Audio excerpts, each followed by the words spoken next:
আবার নিয়ে নিলে মাম্মামের কষ্ট হবে না, এগুলো পরে ধুয়ে দিতে হবে, এমনি কোমরে ব্যথা মাম্মামের, তুমি তো বুঝো সোনা। হ্যাঁ হ্যাঁ হ্যাঁ, কালকেই তো ধুয়ে দিলাম, আবার ধুয়ে দিতে হবে পরে। মাম্মাম দাও। হ্যাঁ, তুমি কেন এরকম করে নোংরা করছো ঘর বলো? দেখো কি করেছো। এখন এগুলো কে পরিষ্কার করবে? গুনগুন। গুনগুন তো অনেক ছোট, কি করে পরিষ্কার করবে বলো? হ্যাঁ হ্যাঁ, নোংরা। কে নোংরা করেছে এগুলো? হ্যাঁ হ্যাঁ, হাউস সেজেছো তুমি? তা কে নোংরা করেছে এসব? দেখো, এই দেখো, এই দেখো, পাউডারে ভর্তি। হ্যাঁ, দোলনার মধ্যেও পাউডারে ভর্তি। হ্যাঁ, তুমি কি করেছো এগুলো?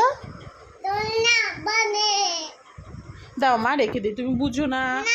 তুমি তো বুঝো আমার সোনা, আমার সোনা হও না তুমি। দাও, রেখে দিই মা, দাও।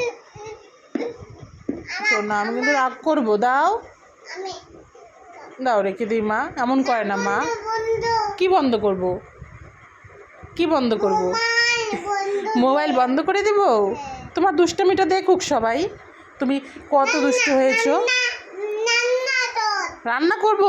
হ্যাঁ, রান্না করব তো আমি, রান্না তো বসিয়ে এসেছি। দাও, তুমি দুষ্টামি করছো এদিকে। দাও মাম্মাম, দাও। আমি পরে রান্না করবো, নয়তো আমি রান্না করব না কিন্তু। তোমার জন্য কি রান্না করব? ডিম আলু, আর কি করব? সবজি। সবজি খাবে? আচ্ছা, রান্না করব, চলো পরিষ্কার করে দিই। দাও, দাও, দাও, দাও, রেখে দিই, দাও। দাও মা, তুমি ভালো না? তোমার এগুলো? হ্যাঁ, তুমি খেলা করবে তো, খেলা করা হয়ে গেছে, দাও, রেখে দিই, দাও। তাহলে আমি চলে গেলাম। চলে যাব? কোথায় যাব? বাজার যাব। আচ্ছা, টাটা।